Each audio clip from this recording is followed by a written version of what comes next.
asxaabta meel kastoo aad joogtaan aad iyo aad baan idin salaamay. Waxaan idin leeyahay salaanta islaamka, assalaamu calaykum waraxmatullaahi wabarakaatu. Meel kastoo ay Soomaali joogto waan salaameynaa. Waxaan leenahay mar labaad iyo mar saddexaadba waan salaameynaa. Halkan waxaan kusoo gudbinayaa maanta barnaamij yar oo aan maqanaysaa dadku ay doonayaan inay la wadaagaan oo indhowba baraha bulshada haystay. Barnaamijkaas waxa weeye Somali Week waxa la dhaho.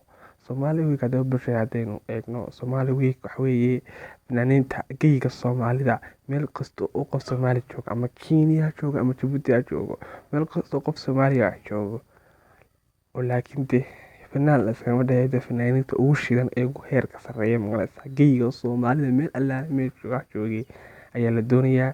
Marka qurbaha la keenaa, London baa la keenaa Somali Week san ku maqlay maqanaysaa.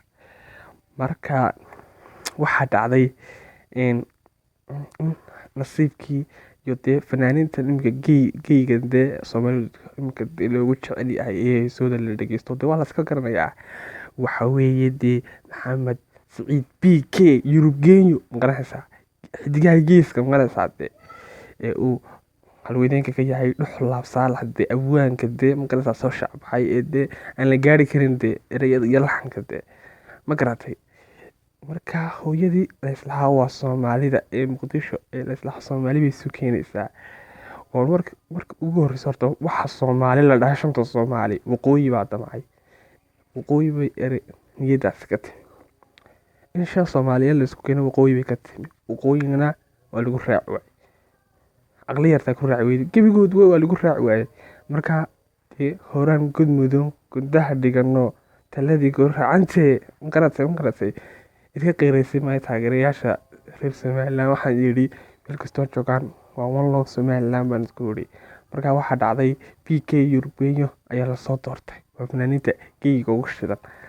Waxaa dhacday in Muqdisho oo dhan laga kacay ma Somaliland Week mise waa Somali Week? May waa Somali Week. Somali Week wey, laakiin iyagaa nasiib u yeeshay. Nasiib uma yeelan, waa codkooda. Xaggee la geenaya ma fanaaniin badaysaa?